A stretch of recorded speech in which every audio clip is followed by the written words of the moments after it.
విశాఖకు marine chief Suresh మృతదేహం చేరుకుంది.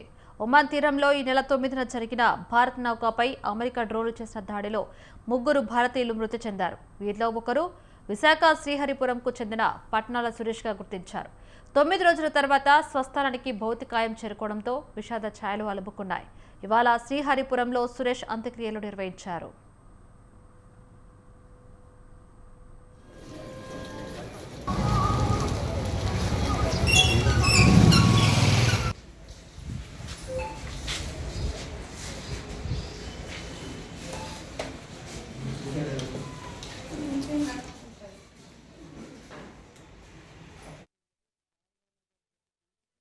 జరిగినటువంటి సంఘటన చాలా మొత్తం దేశవ్యాప్తంగా పెద్ద ఎత్తున ఆందోళన చెందినటువంటి విషయం. ఇది మామూలుగా యాక్సిడెంట్ కాదు. ఒక సామ్రాజ్యవాదులు, ఒక అమెరికా వాడు మన భారతదేశ షిప్ మీద ఈరోజు బాంబు వేయడం వల్ల చనిపోవడం అనేటువంటి జరిగింది. ఇది పెద్ద ఆందోళనకు చెందినటువంటి విషయం.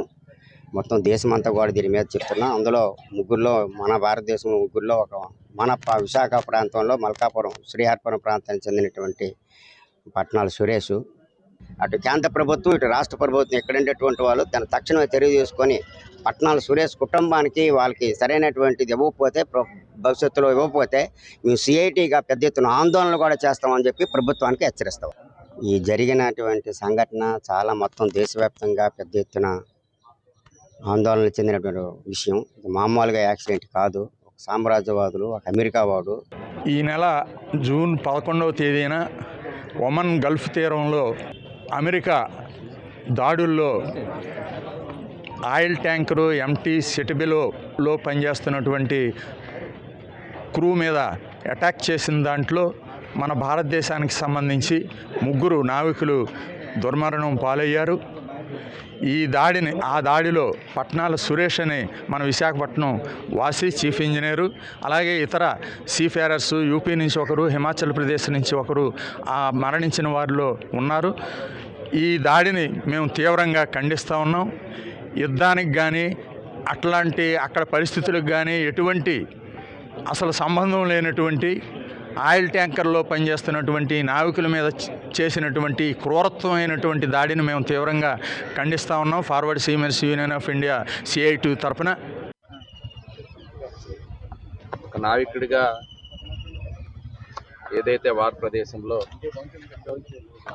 మరణించారో ఆ బాడీని ఈరోజు శ్రీహరిపురంలో రావడం జరిగింది. ఆ కుటుంబ సభ్యులకి చాలా బాధాకరం, చాలా దురదృష్టకరం.